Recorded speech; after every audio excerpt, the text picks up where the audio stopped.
Now I'm standing in a place that, from my best recollection, represents where the back door to the store was. The store was made of brick. The walls were extremely thick, several layers of red brick. Corner was about here on the south side, went across here. This was the Kaufman building that, from my understanding, we moved the store into in about the 1927 time period. And this was Jesse Jackson Boyce, who was now the owner of the business. And he was the father of Jack Boyce, the author of the book. And Jack was the sister to Mildred. Well, even into the 1950s, the time period where Mildred Boyce Gleason and her husband George Gleason owned the store would open up at 7 a.m. and close at 6 p.m. Monday through Friday. And all the way from back in the 30s, the store opened on Saturday nights until 10 o'clock. The idea was that people would come into town, and you envision the dirt roads. Remember, we said that Dardanelle only had paved roads by around 1927. And that would occur, people would come into town and they would spend their day in town. All the traffic of people up and down Front Street shopping. And our store, being a general store, we had clothing and we had coal oil and we had things like all the clothing and things and groceries that people needed.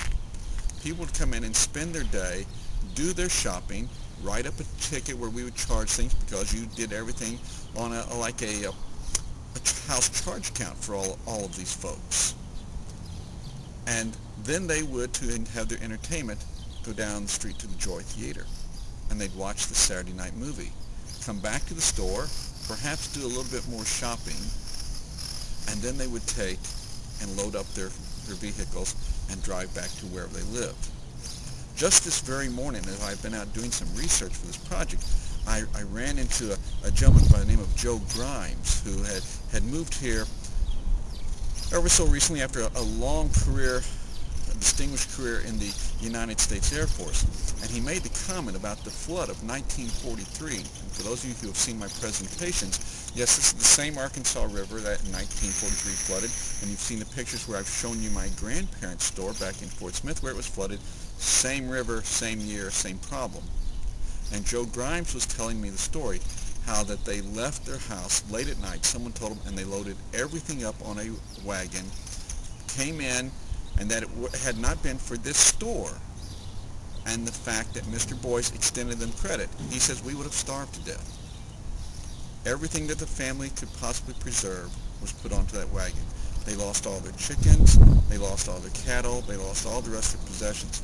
But they came to town, they found a place to stay, and by way of having a credit account with the store, which I would suspect at that point was already called Dardanelle Mercantile Store, this is the way that their family managed to survive. It's a beautiful and it's a storied history of retailing in small town America, not just Dardanelle, Arkansas, but all across the United States. There are many people who watch this video, who attend the presentations I give, who their very family story goes somewhat along, just like what I'm sharing with you today. One of my special memories of the store. This would have been about the corner.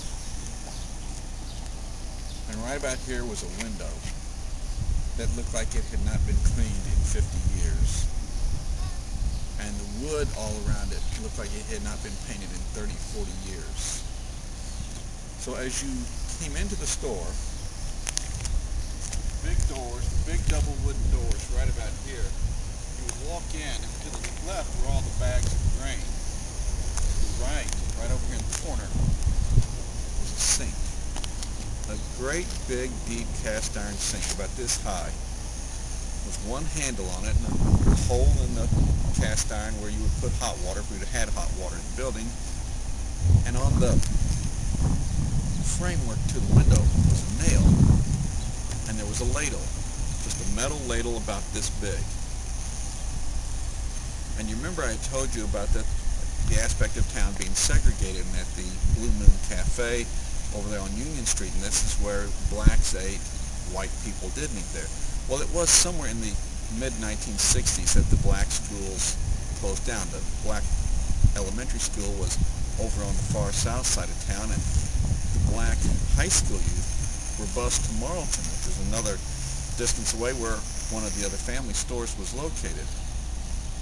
Well, we came together in one school later in the 1960s. And through all of the things like the Blue Moon Cafe, which continued to exist for a long period of time, I can remember somewhere in the early 2000s sitting down and visiting with my dad.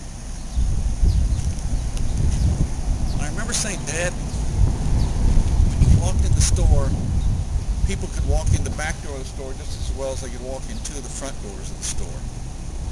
But it's like backdoor guests for someone's house, that people simply kind of just help themselves. And people would come in and they'd pick the ladle off and turn on the water, and they'd put water in the ladle and they'd swish it a little bit and sling it out back into the sink and fill themselves up another ladle full of water, and they'd take it like this, and on a hot summer day in the 1960s, get themselves a cold drink of water and hang the ladle back up." I can remember this day in the 2000s, talked to my dad and said, "Dad, with all that happened in the 1960s, the separation, there was one ladle hanging on the wall. Where was the second ladle?